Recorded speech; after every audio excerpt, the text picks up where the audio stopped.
Any additions or deletions to the agenda? If not, Connie's moving. Yep. All in favor? Carried. We have our 10:30 delegation with us, Christine Campbell from Alice.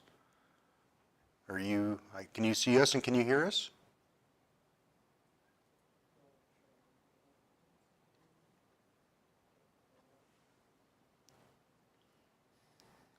Morning. Good morning. Can't hear her. Yeah, we're having a hard time hearing you though. Oh, is that better? A little bit. A little bit?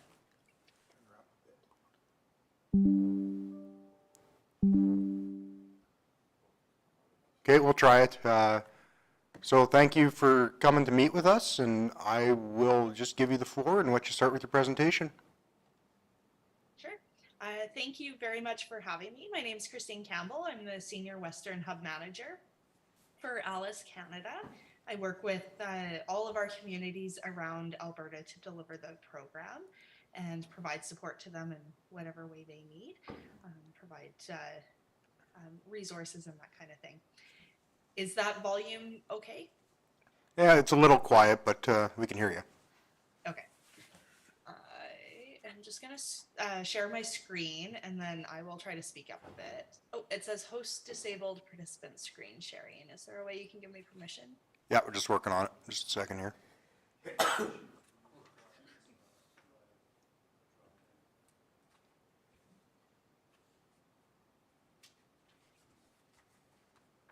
And while you do that, I'll just introduce Rebecca. She's just joined the call here as well. She is one of our new hub managers for Alice. And this is actually her first opportunity to hear an Alice 101, so I appreciate you letting her join in. Perfect, thank you. Yeah, they're just working on. Yeah, you should be good to share your screen now. Awesome, thank you.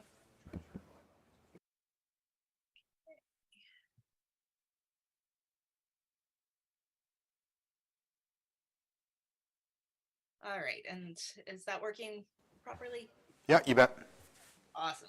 Okay. So yeah, my goal today is to just tell you a little bit about the Alice program, how it works, how municipalities in Alberta have leveraged the program to meet environmental and agricultural needs, as well as municipal needs on the landscape. So I'll dive right in from kind of that 30,000 foot view. I like to think about Alice as that space where agriculture and nature meet and intersect. That's kind of become our tagline, so you'll see that around if you're seeing Alice materials. And our vision, that very, very broad, how we're changing the world kind of statement, is that we sustain agriculture, wildlife, and natural spaces for our communities and for our future. And our mission, how we actually accomplish that, is working directly with farmers and ranchers to build nature-based solutions on their land that sustain that agriculture and biodiversity. So Alice has a few main focuses or foci, I guess, that make the program effective in the world. And that first is that we are engaging farmers and ranchers as solution providers in conservation activities that achieve various outcomes from an environmental perspective. So carbon sequestration, watershed benefits, whether that's water quality, flood or drought mitigation, as well as biodiversity outcomes. And we do that by building community level collaborations as the basis for our program. So everything that we do is very much rooted in the community, and it's very personalized for each community that is delivering the program. And finally, it's very important that we also develop research partnerships to help document the outcomes and verify and validate that the outcomes we're achieving on the landscape are as we expect, and that we make adaptations as needed as the science evolves. So, in order to make this all function, really what we need is a marketplace. And I just want to make point out that as society, we are very good at valuing the ecosystem goods that nature provides. So, if we fall this tree, we are great at valuing the lumber and the paper products that we can produce from that tree. What we as society have historically not been so great at is valuing the benefit of the services that that tree is providing while it grows. And you'll notice these things are not mutually exclusive. You can't fall the tree and get the lumber if it doesn't grow in the first place. So Alice is really about leveraging that growing time so we can explore the ecosystem services that those projects are providing. So in this example of the tree, that tree might be providing flood mitigation by slowing water on the landscape. May also provide drought mitigation by keeping the water in the soil, providing shade, reducing evapotranspiration, and that kind of thing. And of course, providing habitat and biodiversity in the region. And right now, there's a really big push for all sorts of fancy technologies to do things like capture carbon. And that's because we have this international push to meet really lofty objectives, including net zero by 2050. So we're starting to see a lot of these neat technologies pop up. But really, we don't, the answer is right in front of us, right? The most holistically effective carbon capture plant grows from the soil and sequesters carbon right into the soil. But the thing is, it's not just doing that. It's also providing biodiversity. It's also providing flood and drought control. It's also providing wildlife habitat and all of these other pieces. So I would argue that, carbon numbers aside, the the plant on the right is probably going to be more effective than the plant on the left that's had to clear land in order to put it into place. And it's not to say that those technologically based solutions are not helpful, but we have so much opportunity in front of us using our natural environment and nature-based solutions. So Alice's approach is to really try to move that needle far beyond conservation, where we're just protecting what is there already. And where we want to work is actually in the space where we're producing ecosystem services from nature in a very intentional way. So the types of projects that allow us to do this are really wide and varied and diverse and depend very much on the community that's involved with the program. Because as you can imagine, the types of projects that we do in Alberta differ very much from the types of projects that we do in Ontario or Prince Edward Island. And even within that, the projects that you might do in Cypress County are going to be very different from the projects done in Northern Sunrise County near Peace River. And I like to say that Alice is kind of the Disneyland model. If you can dream it, you can do it. Meaning that if the project that is being installed is going to provide ecosystem service outcomes, then it is potentially an Alice project. And it would be up to the local leadership team, the Partnership Advisory Committee, to decide, what's actually appropriate in the community. But that said, some of the projects that we've done fairly commonly in Alberta are things like riparian buffers and shelter belts, windbreaks, eco buffers, pick your vernacular of choice. We do a lot of wetland enhancement projects where we're either providing offsite watering systems to cattle, either with fencing or without, to keep the cattle preferentially out of the wetland areas. Um, Sometimes it's like willow staking or providing cropped buffers for wetlands. We can do things like specific habitat for pollinators or birds or any kind of target species. And some of our projects are as simple as delaying grazing or haying on a field where nesting birds need a little bit of time before those activities happen. And what we're trying to achieve through all of these projects, no matter what the project type is this broad suite of ecosystem services. So we're trying to achieve things like water filtration that works to achieve water quality outcomes, nutrient cycling that creates healthier soils that actually benefit the farm in the long term. I want to recharge our groundwater and focus on aquifers and full watershed scale issues. We want to work on sequestering carbon and greenhouse gases and ultimately cleaning up our air and providing natural habitat for all species, plants and animals. So just a couple before and after photos. I don't have too much to say on these because I think they just visually stand out for themselves. A picture tells 1,000 words. So this one is up in Wetaskiwin Leduc. And this is a photo from Red Deer County. So you can just see the difference that happens usually fairly quickly after establishment with these projects. So that's a little bit about what we do.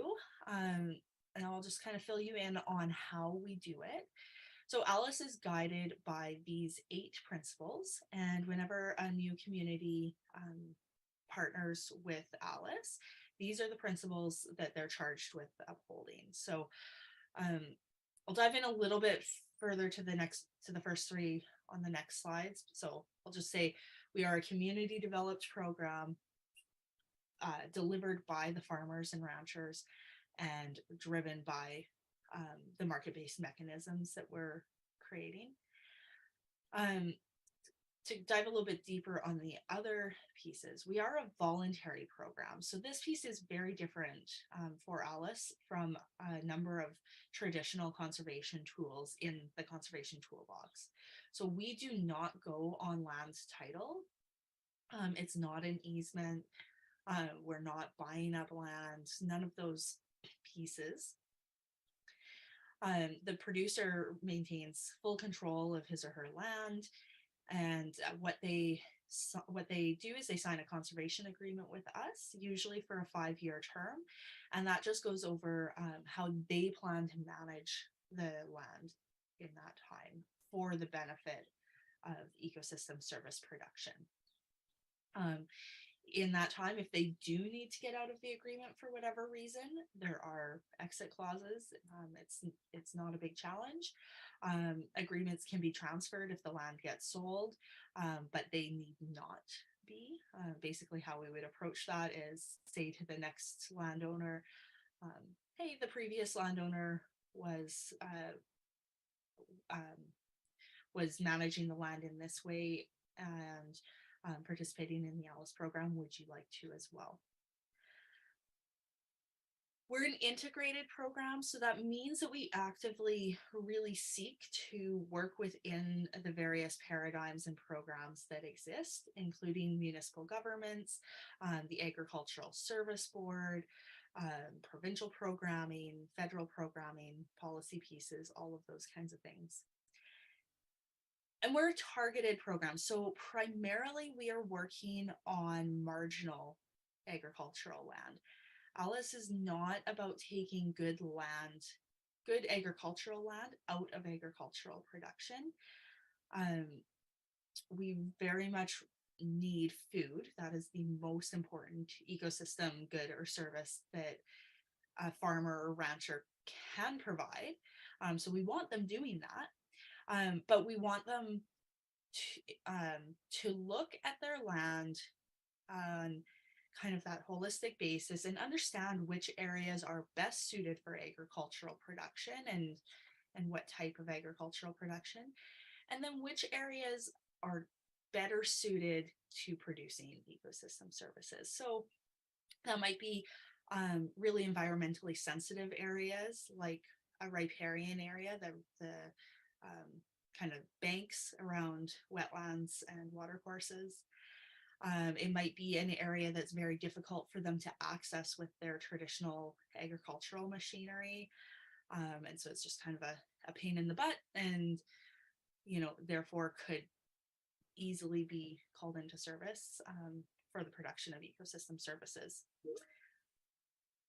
It's an accountable program, so we do house all of our data in a database, and then that data on the projects is independently verified and audited by a third-party organization.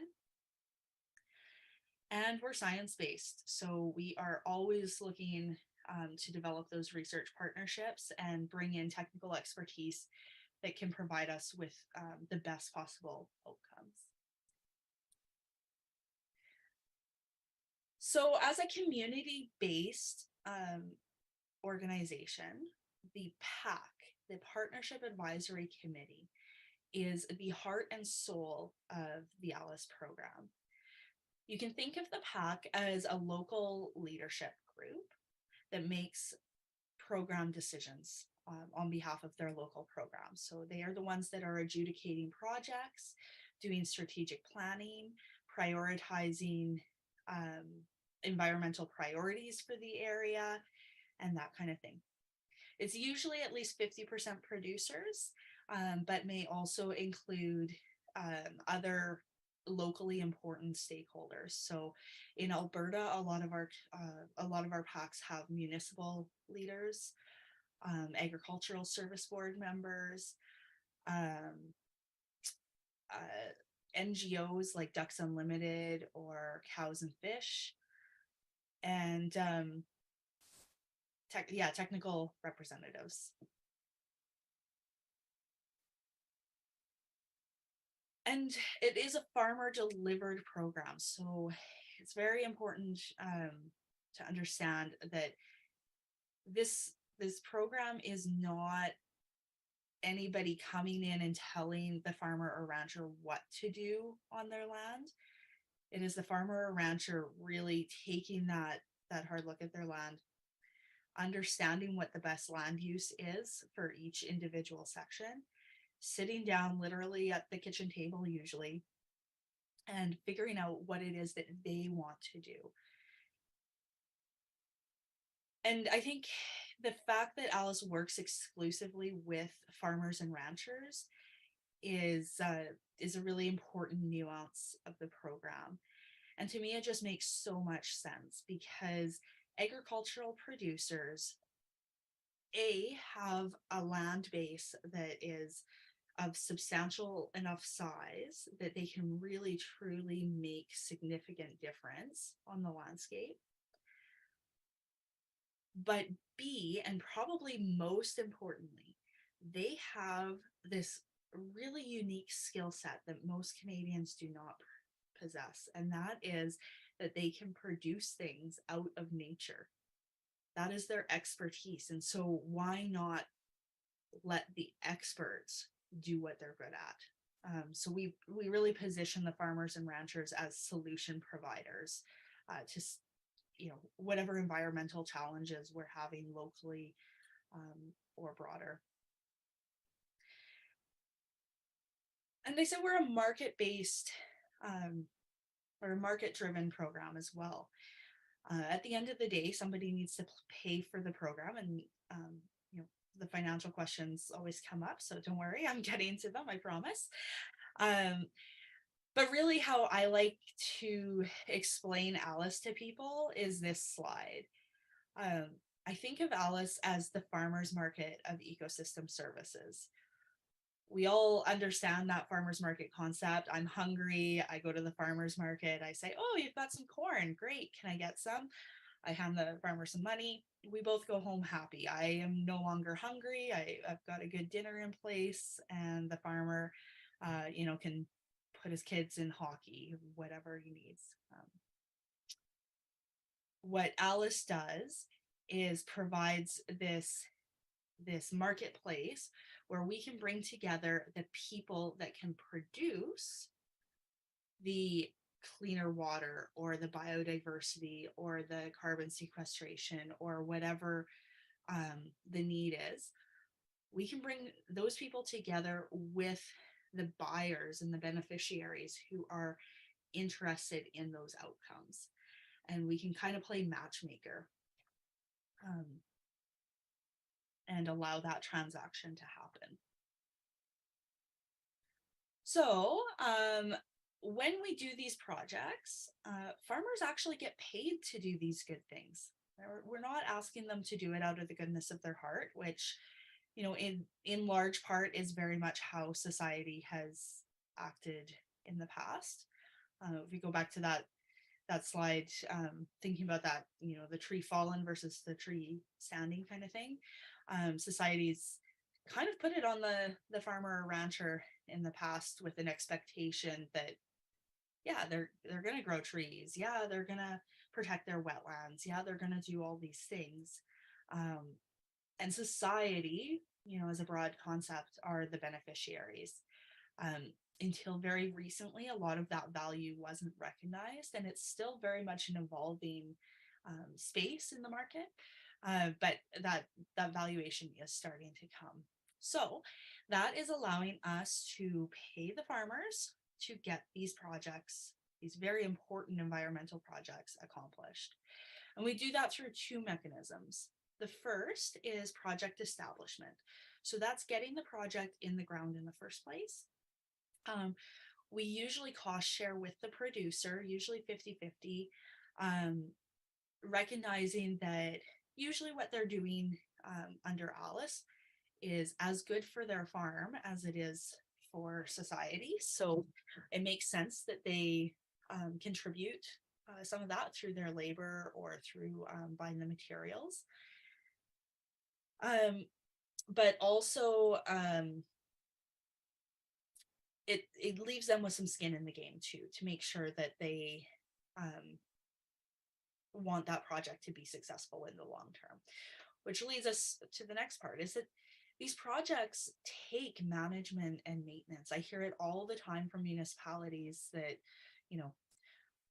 XYZ conservation group came and put in, a great project, but then the funding dried up and they weren't able to manage and maintain it. And now it's just kind of a weedy mess.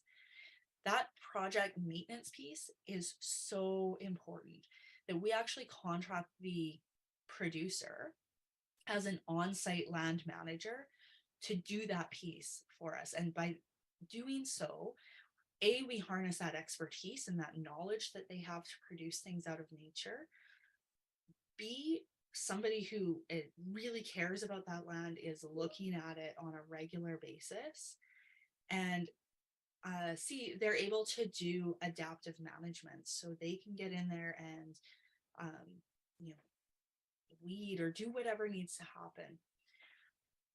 So we make an annual payment for that service. It's usually loosely based around land rental rates. I will say it's not quite a payment for the actual ecosystem services yet, and that's maybe not ever. And that's just because of the way that society values, or rather doesn't value, these pieces yet. That if you think about a wetland that is upstream of $1 million home, if there's a big flood and that wetland actually protects that $1 million home, well, that value of that service is probably $1 million.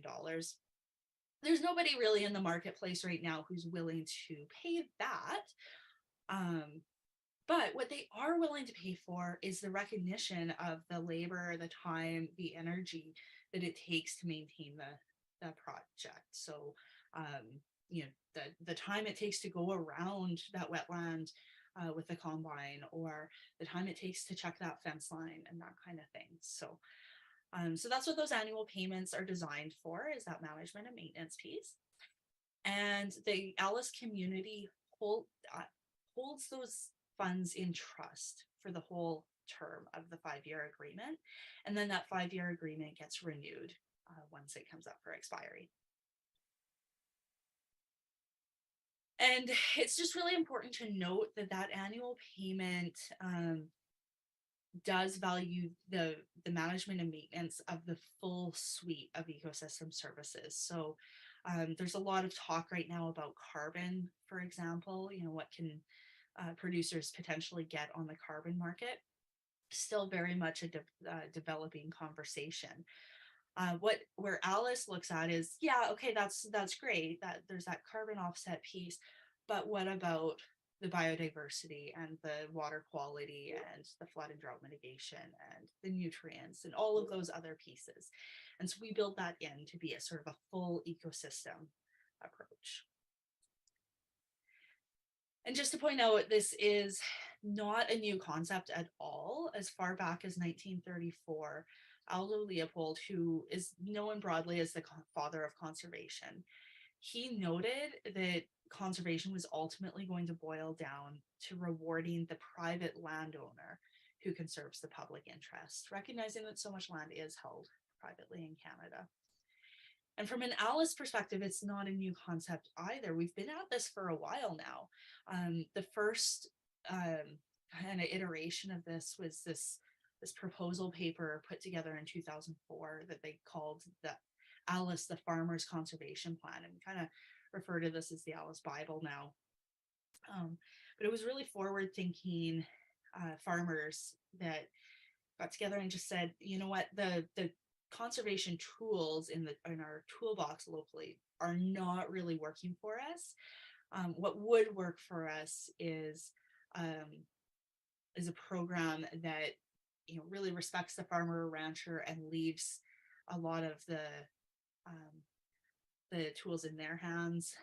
That's not artificially driving up land prices, all of those kinds of pieces. And so what they come up with is what we now know as Alice. And it was piloted very early on, 2008, 2009.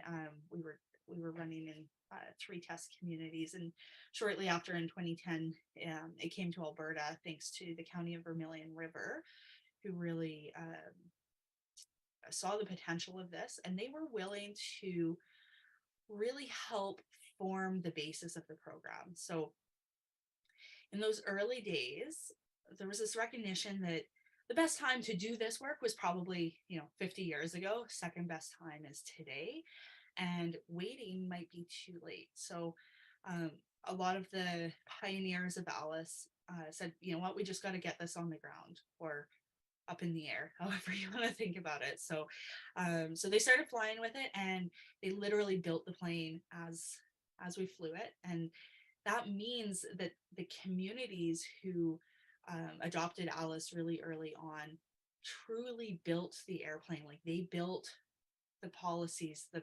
procedures, the processes, the tools, all of those pieces. And so what we're seeing is this program that has truly been developed at a grassroots level across Canada, taking the best ideas from every community and building them into a program that's really flexible and still allows each community to put the paint on the airplane the way that they want to. And I will say I joined Alice in 2015. In that time, since that time, it's almost unrecognizable. The organization is so polished and such a leader in the field now. It's actually really hard to imagine that we have gotten there that quickly. But we're really at that point that airplane, it's built, it's flying really well, and now we're just doing some fine tuning when we hit the ground. And we're seeing that translate itself into how the program's been funded. So when we first started, we were primarily funded by philanthropic foundations, especially the W. Garfield Weston Foundation, the McConnell Foundation, the Metcalf Foundation. And those philanthropic funds really acted the way philanthropic funds are supposed to, as an incubator for good ideas. because of that really important groundwork, we were able to prove the concept. And now we're seeing this real shift where a good cross section of society that are the beneficiaries of these ecosystem services, they're the ones that are actually getting in there, and they're coming to the farmers market and they're wanting to buy that farmer's product. So we're seeing that in the form of government priorities at all levels. Um, for example, the Sustainable Development Technology Canada, a branch of the federal government, they have just invested $5 million to help us scale up and really build out a lot of the carbon pieces. And for example, on the corporate side, they're really seeing that connection to their environmental goals and outcomes and their license to operate, their social values, all of those pieces. So we're seeing investments by big players like Cargill and A&W. And to just kind of circle back to really what the advantage or that like secret sauce of Alice is, I think it really comes down to the way Alice has committed to the communities and the participants that are delivering the program. So first and foremost, delivery is voluntary, both at the community level and the producer level. So we're never going into a community or up to a producer and saying, hey, you need to do this, or this is how you need to do this. It's very much that kind of grassroots approach. And the program is very flexible. Case in point is just even how it's been delivered across Canada. We have here in Alberta, we have partnered primarily with, or exclusively actually, with the municipalities. But across Canada, it's delivered by watershed groups, agricultural organizations, even the provincial government in Prince Edward Island. And it's really neat how it doesn't really matter who that legal entity is. If they have a really good, strong foundation, then the Alice program can be adapted to work for them. We also really hold that landowner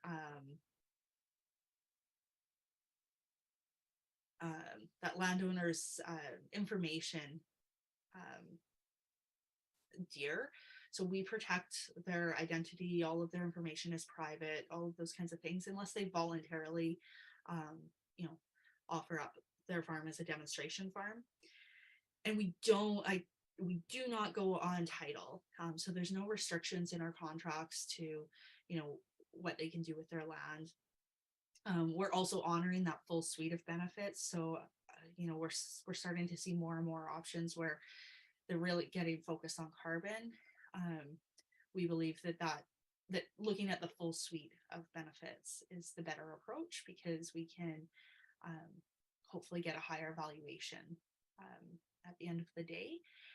And as we do those transactions with the marketplace, as we find these corporate donors or these government funds or whatever, any revenues that are generated through that transaction are invested right back into the program, because we are a national charitable organization. So it all just goes in to make the program better. And can't stress enough the value of that PAC process that is led by farmers, because that really makes sure that the whole program is working for the agricultural community. Now, I said that Alice has been delivered in Alberta by the municipalities thus far, and I think that speaks to a couple of different things. One is the strength of municipalities in Alberta and the relationships that you have with your agricultural producers. For us, it's a really natural fit because you have a great structure and you do have those relationships already built. But from the municipal standpoint, municipalities also see a lot of benefit from the actions taken by their individual constituents. And this is really neat. So you can get direct benefits like flood and drought mitigation and protection of some of your infrastructure. So whether that's talking about how you could reduce costs in terms of the scale needed for infrastructure. For instance, if you're holding more water on the landscape, maybe you can use a smaller size culvert, or by protecting the infrastructure that already exists. Again, if you can hold more water on the landscape, maybe you can reduce the severity or frequency of flooding and therefore reduce road washouts. We also see direct correlation with water treatment costs and that kind of thing. The other advantage that I see is kind of that social piece where the ALICE coordinator in most of our municipalities is also acting as agricultural and environmental extension staff. So they're helping the producers to do things like environmental farm plans or just answer questions that ultimately lead to a higher value programming and a higher service level. So then we see a lot of indirect benefits as well, including political capital. I mean, these programs are very popular, people like them, there's really no downside to them from that perspective. And it gives municipalities a regulatory alternative too. I mean, you can take the stick approach and say, you have to put in a buffer for your wetlands, or you can use a carrot and say, hey, we have this program and we can help you to do these things that maybe you already want to do. And that's a really important distinction. Can also just provide a lot of social license, aesthetic value. These things look nice. And it deepens the community relationships and really shows that the municipality values what individuals are doing on their land. I think a lot of times we get caught up in a lot of the policy pieces, bylaw enforcement and that kind of thing. And this can be a way of really positively showing that you appreciate good work that is being done. So, and just to highlight that, I think this is really neat.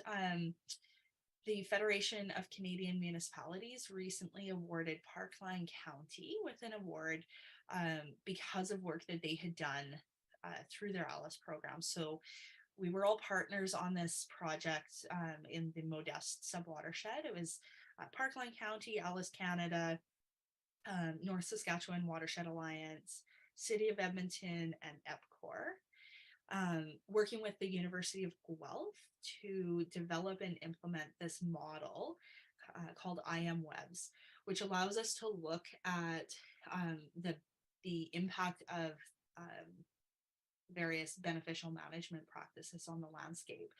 And Parkland County approached it with some questions, really trying to assess what they could do using natural infrastructure to impact some of their bottom lines on the municipal approach. So they asked their drainage engineers to get together and say, and point out where some hotspots were. And they all got together and they said, this one culvert, it washes out every single year. It's not a matter of whether we'll get a call, it's when we're getting the call and that kind of thing. And so they ran all the models and stuff, and they determined that not only could they use natural infrastructure to deal with that problem, but that they could actually have really significant benefits. So just to pick two from random from that, they determined that for a 1 in 10 year flood, so pretty frequent flood event, they could get a 23% stream flow reduction, which was significant and should save quite a bit of that infrastructure. They also figured out that they could, if they were looking at total suspended solids in the water that they were accessing for drinking water, that they could get $170,000 worth of water treatment costs leveraged by doing these natural projects. So really significant. And then the flip side of that too is that they could use that model through their ALICE program to really target those projects in those areas that were going to have the biggest bang for their buck. as well as the types of projects that would have their biggest bang for their buck. So it was a really neat tool that they can use now in conversation with those producers. And I'll just kind of wrap my last few slides, I promise. Um, what we're starting to see in Alberta is a lot of regional partnerships too, where we're seeing communities that are municipalities that are partnering together to deliver the program. So I'll just throw this out there as an option if Alice is something that is of interest to you. There are a lot of efficiencies in terms of staffing an Alice coordinator and that kind of thing. So there's different ways to approach it. Whether one municipality manages the program for another municipality, or whether it's more of a collaborative approach, running a joint program and that kind of thing. But I'll throw that out there. And we have one example in Alberta where Big Lakes County is actually working with Lesser Slave Watershed Council and kind of contracted that NGO to run the program. So that's an interesting thing too. And to just give you a sense of scale of Alice, we are across the country in 6 provinces now. And our statistics, these are getting to be a little bit stale dated because unfortunately this presentation is about a month too early. Our new stats will be coming out over the next couple of weeks. But as of the end of last year, we had over 37,000 acres enrolled in Alice. We'd invested over $16 million. We had over 35 communities running the program and over 1,400 participants. So it's grown a lot. And to just give a sense of that scale, at over 37,000 acres, that's 152 square kilometers, give or take. The city of Medicine Hat, I looked it up, it's about 112 kilometers. So the impact on the land is more than the city of Medicine Hat, which I think is pretty cool. So that is it for me. I'm very happy to answer any questions. I appreciate all your time here. Okay, thank you very much. Do we have any questions for Christina? Go ahead, Blaine. Well, I got a couple, I guess. So how does the county get involved in it really? Yeah, so if this is something that interests you, then this is kind of the Alice 101 kind of overview presentation. What we would do from there is usually set up an Alice 201 with staff or the ASB, where we dive a little bit deeper into some of the weeds of the program and start looking at finances and things like that. It's a little bit of a courtship ritual here, just to make sure that it's a really good fit for the municipality as well as for Alice, and we make sure we have all the ducks lined up. So all funding and staff and that kind of thing. So that's kind of a long answer to. Okay, so there is a follow up with me and we'll talk more. okay, so there is a cost then, obviously. Well, so every program is really approached on a case-by-case basis. We have a $5,000 program fee, which helps us to run the program and provide your database and that kind of thing. And then we have kind of the base cost of the program is getting a coordinator in place. And we say, you need at least a half-time person to run an effective program. Full-time would be ideal. Now, in many cases, the municipalities have been able to provide that person, or at least part of a position. But there are lots of other mechanisms we can look at, including local funding and fundraising and that kind of thing. Okay, I guess I got one other question. So the money that you use or pay out to the producers, how is that gathered up through provincial programs, or how do you manage that? Yeah, so then on the project side, that's largely where the municipalities are accessing Alice Canada funds, sometimes for pieces of the staff as well. Alice Canada has a fundraising team that works really hard to develop a wide, diverse range of funders. We have a bit of a process where you kind of gaze into the crystal ball each year and let us know what you think you can do in terms of number of acres and that kind of thing. That informs our fundraising efforts, and then we allocate on a year-to-year basis based off of need. Okay, thank you. Yeah. Go ahead, Shane. You touched briefly that you work with Ducks Unlimited. Do you work with Pheasants Forever and the other outfits like that? Yeah, we can work with any partners that are locally relevant. Where we do work with like Ducks Unlimited as an example, they might put in, like they might restore a wetland using a ditch plug, and they'll handle kind of the water aspect of the project, and then Alice comes in and deals with the riparian area to broaden that buffer around it. So it's just kind of a way of expanding the project. Okay. Any other questions? Not seeing anyone. Okay, well, thank you very much, Christine. We appreciate your time and the presentation, and we'll talk more on it and probably be in contact. Sounds good. Thank you so much. I Thank appreciate you. your time. Thanks. Good day.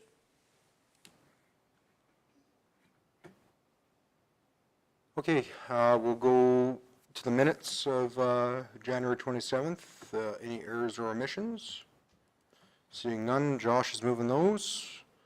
All in favor? Carried. And Lisa, your report, please.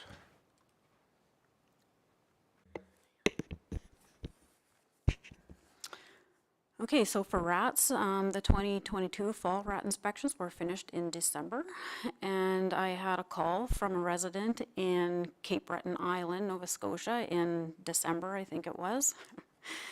And she was inquiring about information on how Alberta managed to control the rat population. It was quite an interesting conversation. I originally had thought she worked for the city or something, but she was just a resident, and she said that there was a rat explosion in the city due to the city introducing composting in residential yards and that sort of thing. So I had just kind of suggested different things to help her control the rats in her own yard. I mean, obviously she can't do much for anybody else or the city. But she was very grateful for any information and for the return phone call, because she had made several and nobody else had returned her calls apparently. So staff attended IST in Grand Prairie in December, and the ASB conference was in Grand Prairie in January, and we all attended, and that's the first time that's happened in quite a few years, so that was kind of nice. Staff attended the first day of the Farming Smarter Conference in Lethbridge on February the 15th. And we attended a one-day conference on drones and how they would impact the future in different industries on February 16th at the Medicinac College. We will be attending the Alberta Invasive Species Council annual AGM and conference in Olds next week. And we have the tree care workshop featuring TOSO. It's scheduled to take place in the Seven Persons Community Hall on March the 16th. And so far, this says 32, but we've got 35 people registered for that. Okay. Does she know about this? And Connie? It's Deb, right?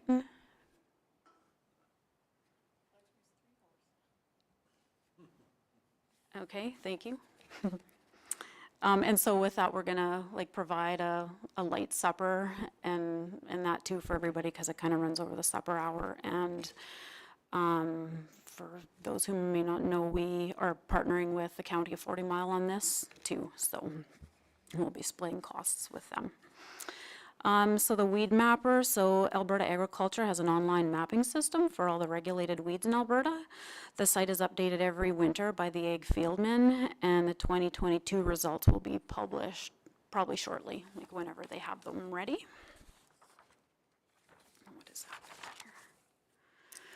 here? We had an edition of the ASB newsletter come out in December in the Cypress Courier, and a copy can be found in the items of information in this agenda.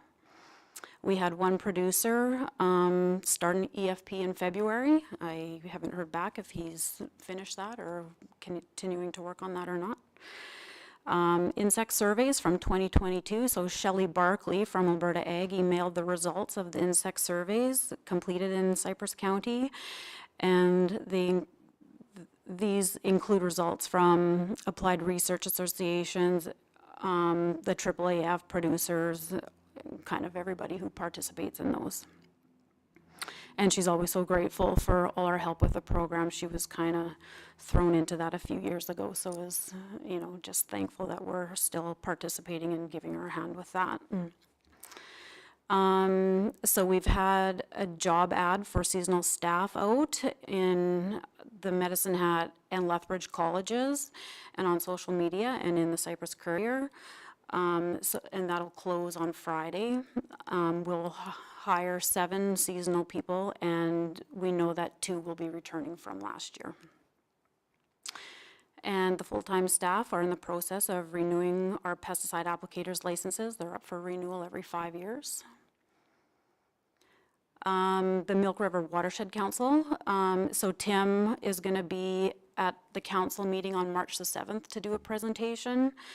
So that'll be always interested, and Josh and Connie are welcome to attend if you feel you want to or are close by or whatever too. So badgers, we get several calls about badgers, it seems, lately. Most come from residents in Suffield. The live traps that we have available are not big enough to accommodate a badger, so we just suggest to call Fish and Wildlife or a private pest control company to deal with these critters. Tree care or shelter belt tree program. This too, we get several calls each year from producers inquiring if there's a program through municipal or provincial programs. The provincial and federal, I guess, program quit their shelter belt program in 2013. So they're, you know, people still think about that and wonder if there's anything. So maybe in the future we can have a discussion about that. I don't know if there's a need or, you know, just something. We've got our tree planters and stuff, of course, and the mulcher that, depending on the year, go out often or very little. And I guess that's it. Perfect. Any questions for Lisa? God, you guys are a quiet bunch today. Okay, I don't have a seed plant report because we haven't had a meeting. Go ahead. Yep. So is that workshop guy, is it the same guy that did it like virtually last year? It is, yeah. Yeah. And he will be there in person. That was a question that was on the Facebook page there one day, if he would be there in person.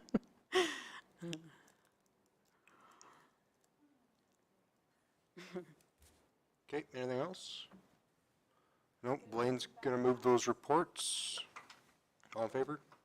Carried. Brand bait applicator, Lisa. So this we're bringing back. We were asked to look into that a little bit more. There's some photos attached, and this is from Peacock Industries. And so the photos are from a new unit that they have created. That particular one shoots brand 40 to 50 feet. So, you know, we were kind of maybe thinking that that's a bit far, but there's options on the other page there too. The model, the 20 old one, I think is discontinued, right? They don't have any more of those? I think they've got the old one, Model 20. They don't have any of the new Model 20. And they have none of the old Model 60 either.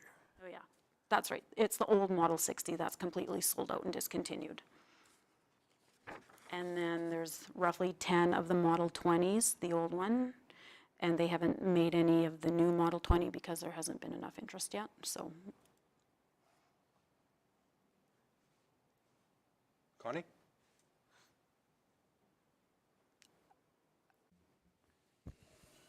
So what we had in Brazil was just the plastic one, and because we're not sure of what the need's going to be, and you know, we kind of got it after the big infestation and then it never got used.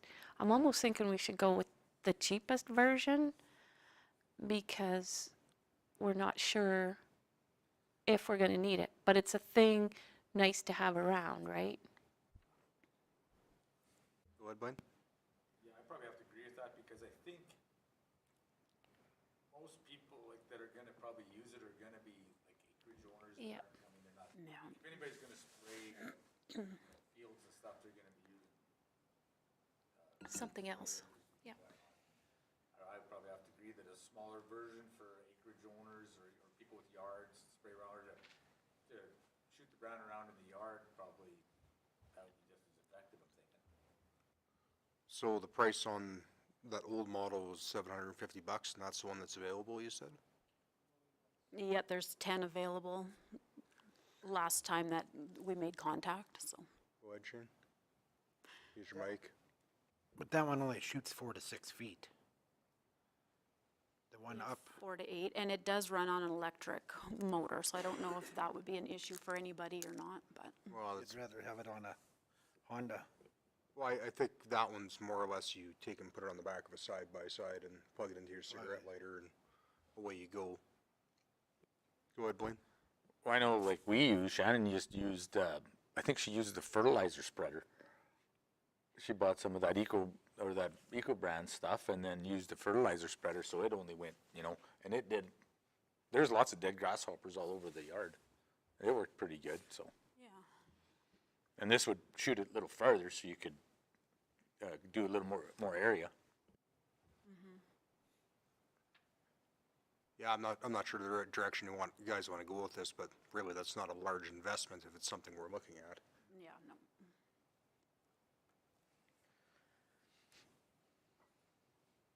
Go ahead, Blaine. I guess I have another question. So, along with that, did we get any calls last summer of people wanting to do, I mean, I think we did, but I don't remember. Yeah, we had a few acreage owners, of course, because they don't have the tools to deal with it like farmers would or whatever. But yeah, just a couple though.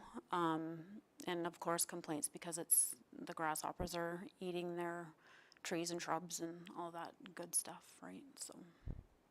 Well, Connie, I'm going to lean on you for your opinion here because you're the one that's got the most experience with it, so. Well, I'll move that the county purchases the model 20 old, The old 20, okay. the old 20, and to make it available for rent for the ratepayers.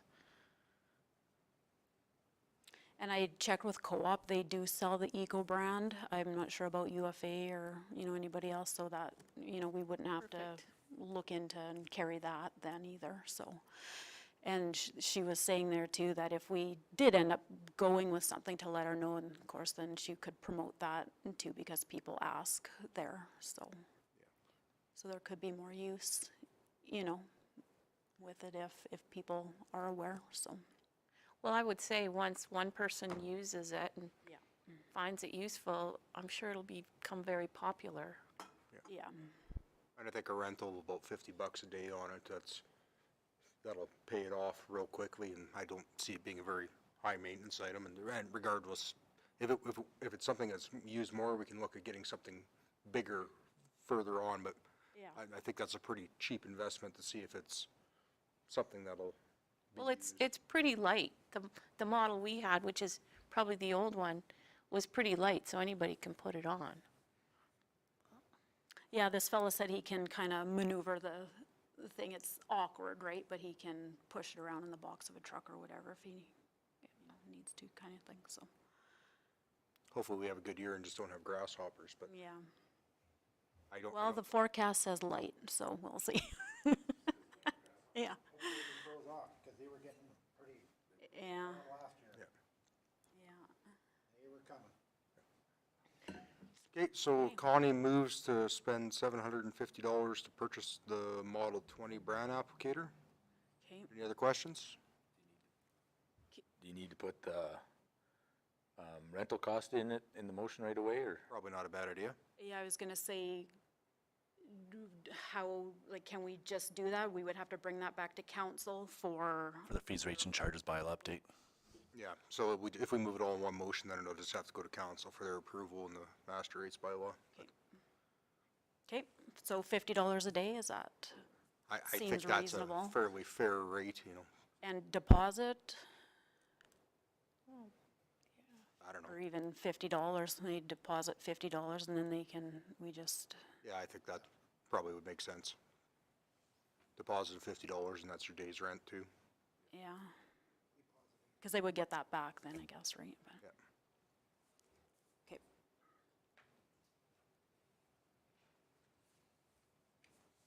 Hopefully it's still available. That'll be the next thing. We'll bring it back if it's not, I guess. Okay. Okay, all in favor? Who moved that? Sorry. Connie. Connie. And carried.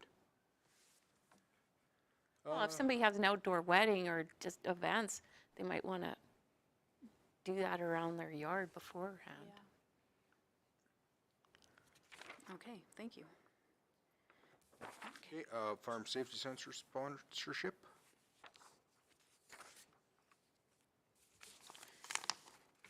Okay, so we had a letter, and the Farm Safety Center was asking for $847.50. So they gauged that off of the number of students that they reached out to and schooled during the last school year. So that's what they're asking for. We have $1,000, is it 1,000? Sorry, here. In the budget, 2,000, yeah, in the budget for this organization. So, if you want, Well, if we give them their $847, we had the money to buy the EcoBrand applicator. that's right. I'll make that motion too. Give them what they want. It's a good program, there's no doubt about it. Okay, so Shane moves to donate $847.50. All in favor? Carried. 4-H grant request, Lisa? So the 4-H, Cactus Country 4-H District reached out and was asking if they could apply for the $500 grant that we have available. The letter is attached for you, and yeah, we do this every year as well, typically. You should abstain from this, Josh. I'll move. Yeah, I'll sustain. Okay, Connie moves that. Any questions? All in favor? Carried.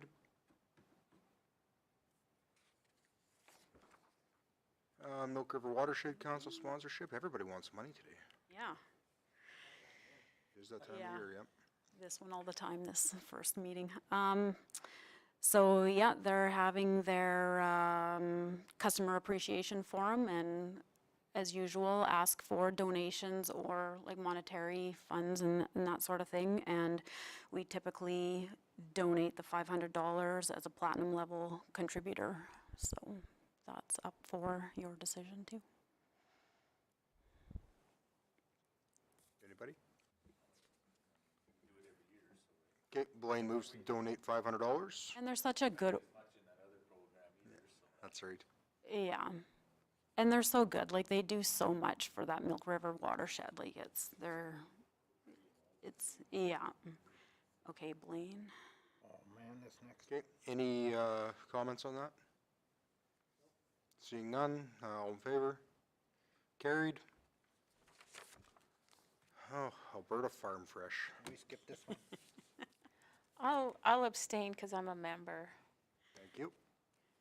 So Alberta Farm Fresh Producers Association has reached out and was looking for a $500 sponsorship as well. We don't do this every year, but we certainly have in the past, so, and there's money in the budget for that too, so. Go ahead, Shane. Make a motion. Make a motion, we did donate 75 cents. That's not worth the check. No. Yeah. So Shane moves to donate the $500. Any questions or comments? Seeing none, all in favor? You're such a putz. Carried. You can put that on the record That was too. on the record. Oops. Okay, measurable action items review. Okay, so this, let me find my pages here, is just the review from 2022. Of course, we're kind of all familiar with this document. There's not a whole bunch of new things as, you know, compared to other years. Anything in red is something that we felt should be in there because we do it regardless, and for several years. So on page, oh, I don't have all those page numbers on here. Under enforcing the Weed Control Act, so we just put in that we assist ratepayers with prohibited noxious weed control. There was 14 people who asked about that. And then biocontrol releases on leafy spurge, we did 15. And we put one on spotted knapweed this year. And none on the Russian knapweed. We were hoping to do that, but we didn't have patches big enough that it was gonna work. And no, that was for the diffuse. And the Russian knapweed, they need to be put on earlier, so we just kind of missed the deadline on that. So hopefully we'll try that this year and see. And then we had 5 releases on scentless chamomile, so that was new too. And those ones are supposed to spread about 3 kilometers every year, so it's gonna be really interesting to see if, you know, we see results on any of that this year.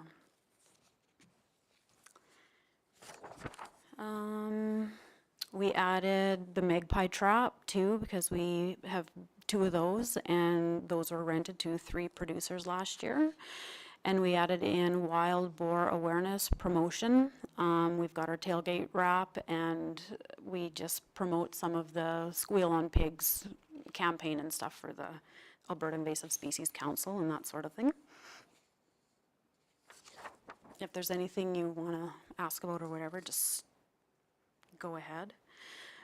So to enforce the Agricultural Service Board Act, we just included, again, because we are mandated to do this, that we have the summary of our previous year's activities, and it's presented to council. So we did that last week, last week, it's Tuesday.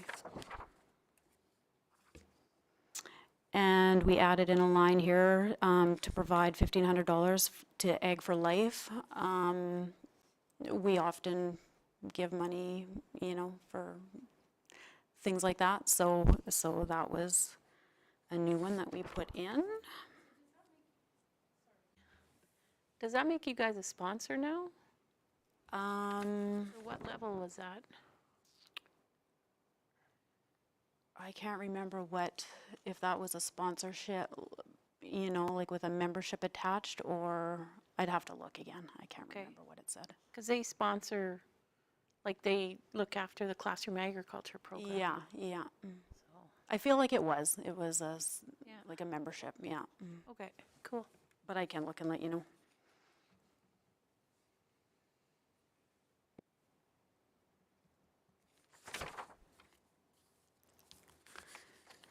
And then, of course, just our recycling and our equipment and all those things. On,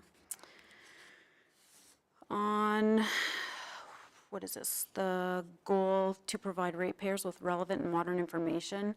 We just are taking out that we assist Farming Smarter to host the Cypress conference and the Lethbridge conference. There is no Cypress conference anymore.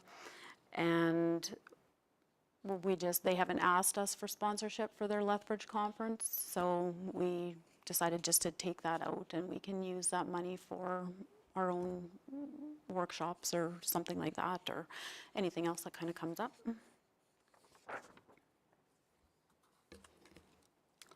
And that's kind of it, quickly. Is there any other questions or anything about 2022? It was kind of Any just our questions? regular things that we've always kind of done in the past, so. Okay, somebody want to move the 2022 measurable action items? Josh? I will. Okay, any questions? All in favor? Carried. And now 2023. So same document, pretty much. And so we've made a few changes because council has redone their strategic business plan, so wording and things have changed a bit. So anything that they have changed, we put in red and then rearranged a couple things just to, have them fit better in some of those categories. So anything in red is new. And under the Weed Control Act again, sorry, Braden, right there. So I thought we should put in a number, 50 and number 0.4 there. And that's probably low still, but of course we hope that we don't keep finding more and stuff like that. But last year there was 164 known sites, so I mean we could increase that a lot, but that's, I don't know if that's something you guys feel should increase or just leave it. Maybe some years it's not going to be like that, and with any luck we can control them, so it should go down, right? But Are you feeling pessimistic or are we feeling? yeah, that's the thing. That number's not set in stone though, right? Like No. if you, It's just a guideline kind of, because when we do the ASB grant report, it's basically this document, so it's measurable, right? So they've got numbers in there, so we don't want to shoot too high and not meet them often either, so. is that a number you guys can achieve, 50 sites?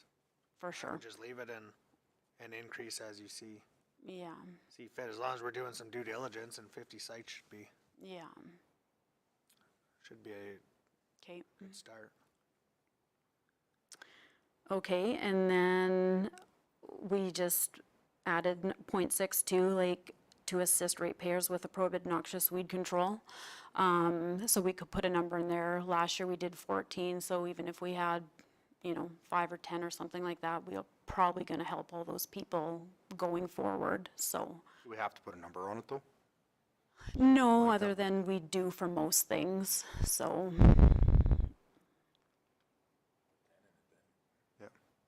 Yeah, like there's so many knapweed sites and stuff, it wouldn't be hard, I'm sure, to do that. The magic number is 10 then. And then, for just a number on 0.7 there, again, for noxious weed control, there was 248 sites. So if we say 150, Sure, yeah.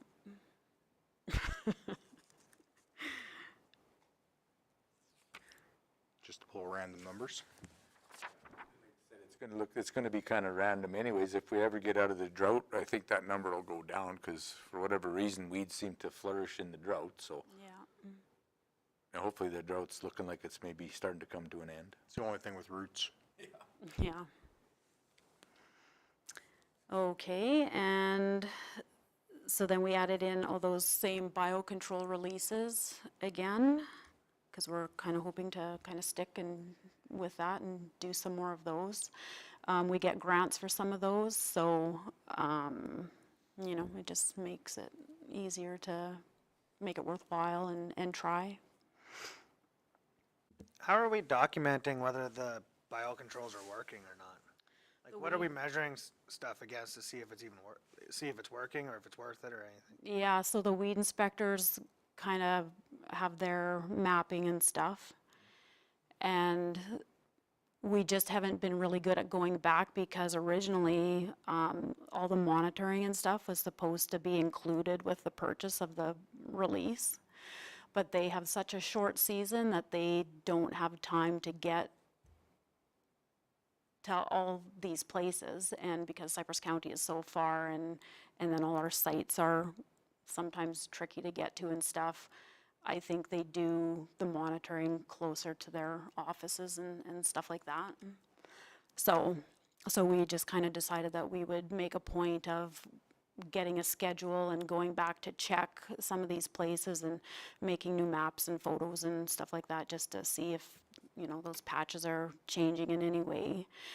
And then the Alberta Invasive Species Council has always said that if you go and sweep at these sites and find bugs, then they consider them there and successful. So in my mind, when I was thinking, oh, like we're only finding, 10 bugs at a site, like this is not good. I expected hundreds, I guess, right? But they said, no, that's good. If you find 1 or 2, 3, 4, whatever, they're successful, they've established, so, It'd be interesting to know if it's working on the sites along the river yeah. that you can't, because of the setbacks, you can't spray, so yeah, it'd be interesting to see if it's worth it. Yeah. Yeah, so we're not sure if those weed inspectors are gonna return or not this year, so we might kind of be starting from scratch again. They kind of had a plan, in their minds, but, You made them hike too many coulees.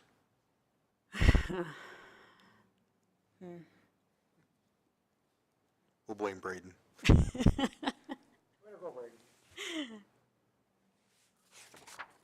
okay. So that's those ones. When I look over at Braden right now, it reminds me of Wilson.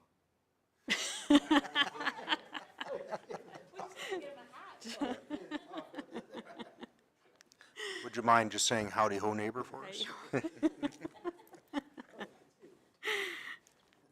So a few more changes. So the Agricultural Pest Act, we put 3 pest inspectors in there. We could potentially leave that because the ag fieldman is, because of their position, they're automatically inspectors and the soil conservation officer and stuff like that. So we probably wouldn't appoint any summer kids for this unless we had a major issue and that sort of thing. And then because Alberta Ag and Forestry has changed their name again, so we crossed out the forestry and added irrigation. So just kind of minor changes to some of these, but again, added the magpie traps and the wild boar awareness. Under the Ag Service Board Act, the summary to council. And more of their strategic planning. And we added the Ag for Life. Crossed out the Farming Smarter sponsorships there. And we moved that we would provide $1,000 to the Alberta Invasive Species Council. It just seemed to fit better here. And yeah, so that's about it. Is there anything else that you would like added, like want, more of anything that we should be doing, or new ideas or anything like that? Go ahead, Connie. I just start talking. I'd actually like to see more happen with Alice. I don't know if anyone else wants to.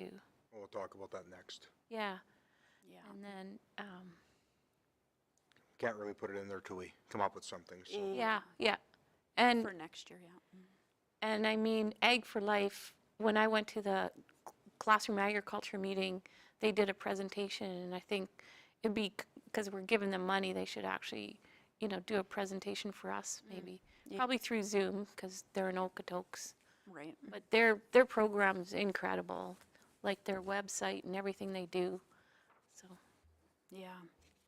I'm going to try to get that trailer here. Oh, yeah. They have a big trailer, but you need a... So there's a fee for that for community events, but it would be a good idea, like just to suggest it. I mean, we can't just do it for somebody, but, like for the Dunmore Days or whatever they call them, and, or the Medicine Hat Stampede, like if they wanted to have that trailer there, it would be cool, but yeah. What's the cost of getting it down here? For events like that, it's $2,500, and I think free for schools, for like high schools. So, Oh, boy. yeah, if they wanted, but like they need a lot of space to be able to fit it in apparently, so. I could maybe partner with Dunmore or something like that when they have their ranch rodeo and stuff like that. And somewhere, you know, like where there would be kids, obviously, and stuff, so they can wander on in and check it out and that sort of thing, but. I think it would also be a great addition, like on a Saturday during a farmer's market, because there's a big parking lot there. But yeah, I've been kind of, Probably the biggest bang for their buck would be Minnesota Stampede. For sure. Yeah, I think that's something that should be in the country and the city exhibit at the. Yeah. And then they would be responsible probably for it, or, you know, the, So I maybe guess we could we partner. write a letter to the Mezzanine Exhibition and Stampede with that suggestion? Requesting it? Yeah. So a partnership, like we would want to split the cost with them, or, because that would come up. I would think that may not be an awful idea, you know, if we're looking to promote it ourselves, you know, 50-50 it with them, that's, I don't like giving them money, but it's kind of going after our values in that regard, so it may not be terrible in there, and that's where you're gonna get the biggest populace that's gonna go through it, right? Josh, True. I know your feelings too, but Well, no, I'm just thinking about, yeah, it would be actually good to have some signage of the ASB, Cypress County ASB at the Stampede. And if it's something that we're sponsoring, we can do that just so that Yeah. shows that we're doing something. I would contact June Thompson if you have her number. June Thompson, okay, I don't, She was the chairman. I wouldn't go through the Stampede office right away. okay. I would go directly to the chairman. I'll see if I have it and I'll text it to you. Yeah, that'd be great. Okay. actually, I just met up with somebody who just started working there. I don't know what her role is. Colleen Capel, Colleen Capel. use your same mic, Shane. office. That's probably somebody in the office. Yeah. It's better to go through the chair first, because that's the way to go. Don't go through the office. Okay, so that'll be a separate We'll have a motion. separate motion, yeah. Okay. Okay, anything else for the measurable action items? Did we actually add anything, Connie, or did we? I don't think we did. No. Okay.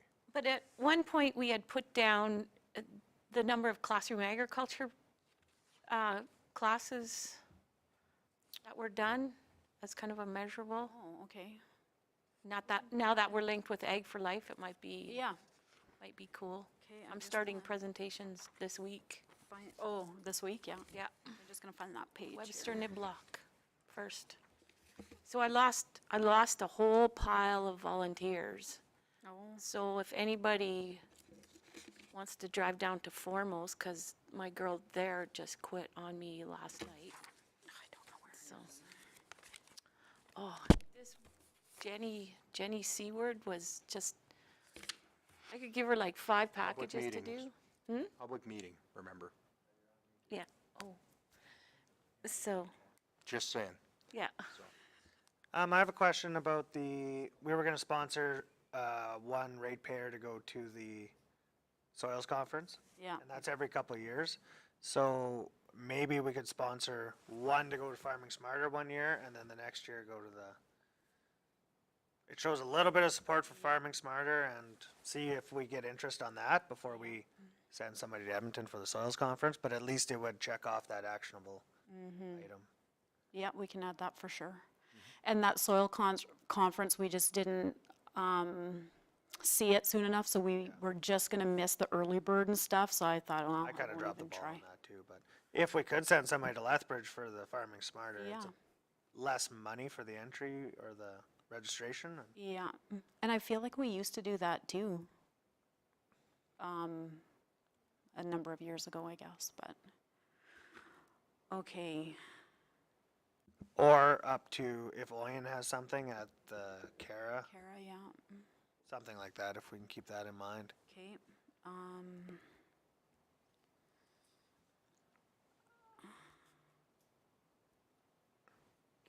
Anything else to go on the measurable action items?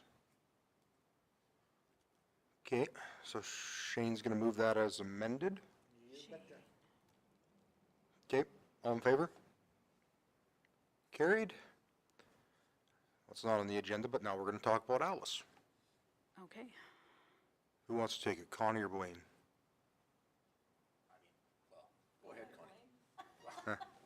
I mean, I think it sounds like a good program to get involved in, but I don't know, obviously, if we have quite enough information yet. I think we need to delve in, like, obviously, she said something about it's costs like $5,000 program fee or something, and I know of producers out there that are willing and would like to be involved in the program, so I think it's something that maybe is well worth looking into.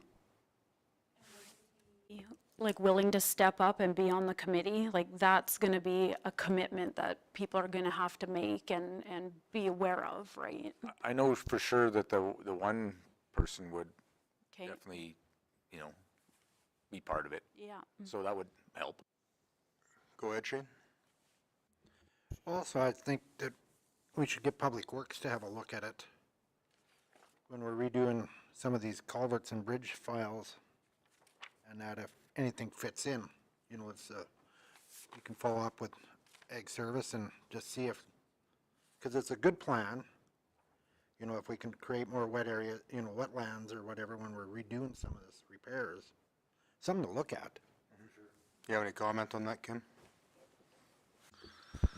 I think it'd be a great program for the Paradise Valley overflow and the water retention and how that works.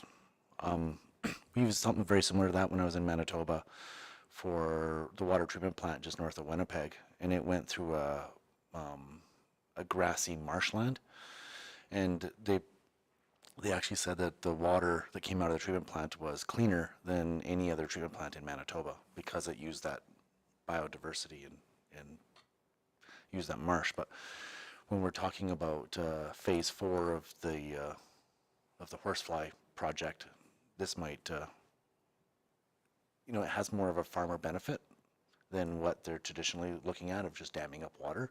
You could have retention ponds all the way along and helping producers. And I think that there's some benefit there. And then, like you said, anywhere along the creeks, I think there's huge benefit.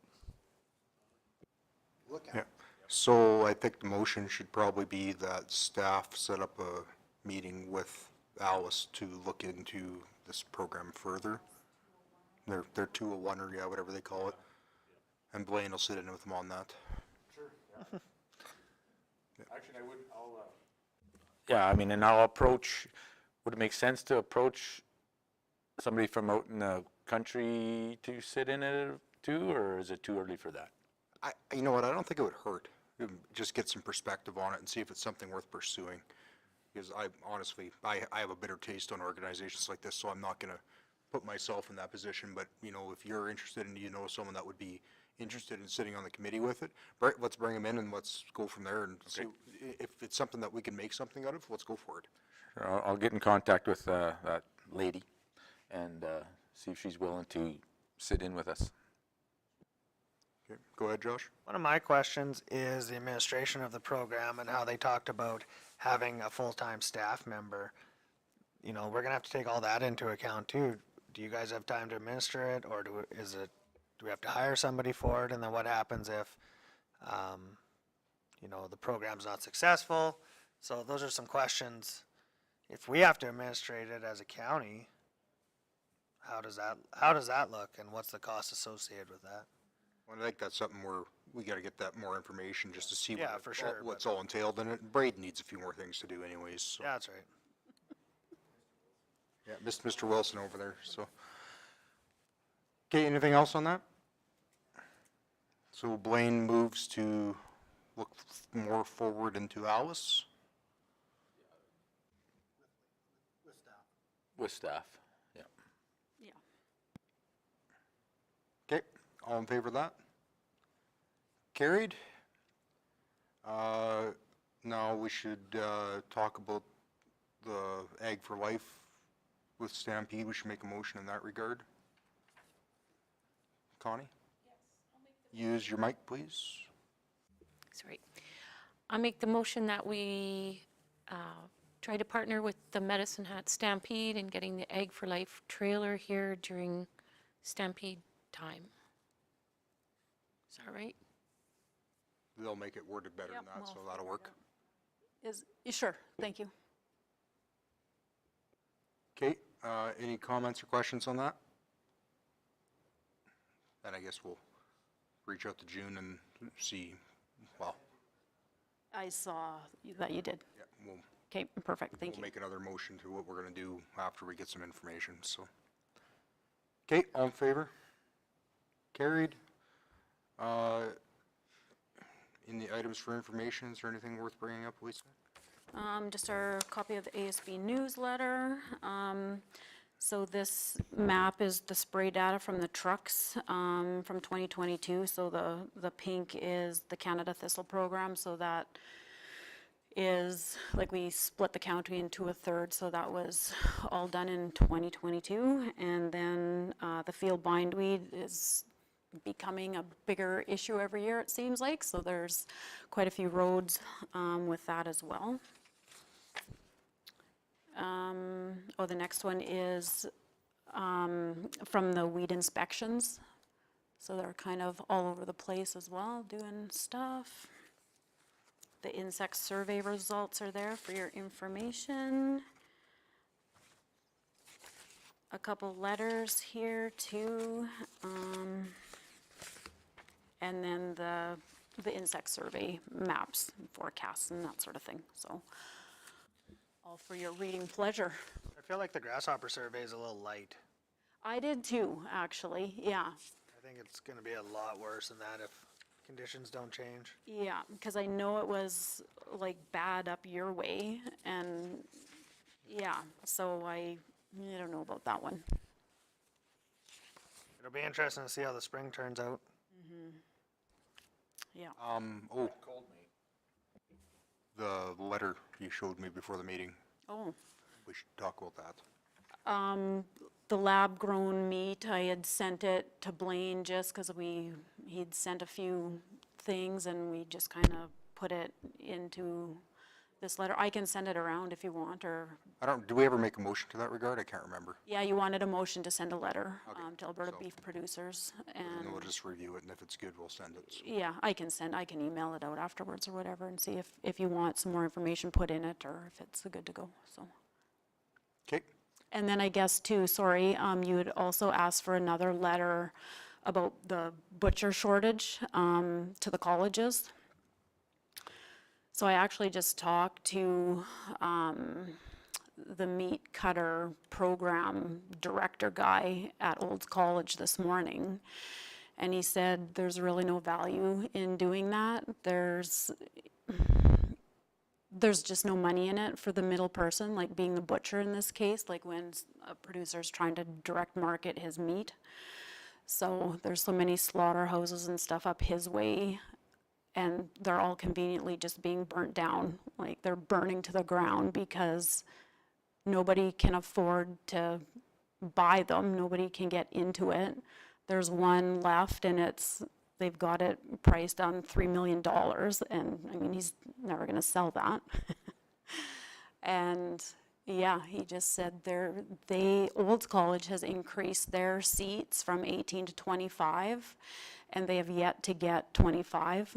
People seem to sign up and they don't show up for the class and stuff like that. So he said there's really no point in changing all of that and asking for anything because, he can make money doing what he's doing and having a retail store, because then it's the beef jerkies and all that kind of stuff that is selling and increasing their revenues.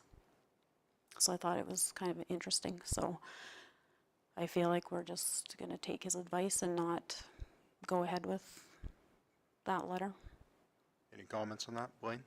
Well, I guess the only comment I have on it, but the way you're making it sound is it's more of a, what would you call it, like a business adventure problem? We need more, without better saying, we need more Perrys in the world setting these up to hire these people, because if there isn't the job out there, they're not going to be inclined to take the course by the sounds of it. Yeah. And he said, like, if it's a producer wanting to, slaughter and have his meat cut and packaged and stuff for himself, it's better, but you can't hire the butcher to do all this for somebody else to buy it. You know, there's just no money in it. So anybody going through a program can't afford to start anything either, and that, because there's just no money. Go ahead, Shane. On the evening of the Ag Service Board convention there, Nate Horner was cornered and asked questions, and one guy had brought up about it's very hard for a new guy to open up a butcher shop. You know, that has to be with federally inspected meat so you could sell it. There's so many rules and regulations and so much tape. He said it is mind-boggling. And the one, you know, and the guy was asking Nate, is that something that you could look into to try to ease or stream that's so regulated, so tough on some of their requirements, and that the guy said it's not worth it. Yeah. So what I was getting at, it was brought forward to the ag minister that there is a problem with the butcher shops. Yeah, perfect. Okay, well, if that's the case, I guess we leave a dead dog lie for now Okay. until something more becomes of it.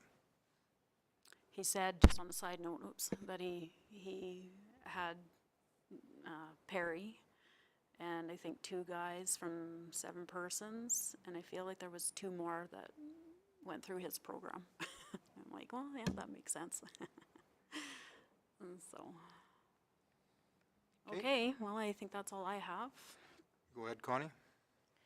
So I met with one of my volunteers is a meat inspector up in Brooks, and they're feeling the shortage of vets as well. So just to bring that up, because I see there's shortages there. I didn't realize CFIA had vets.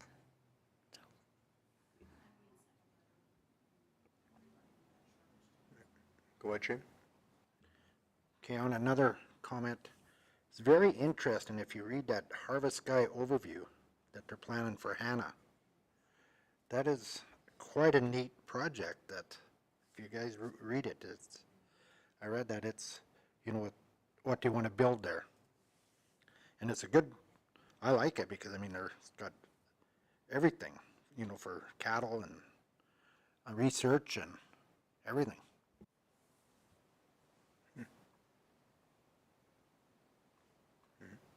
I agree. Anything else coming before the meeting? Seeing nothing, I guess we'll adjourn at 12:08.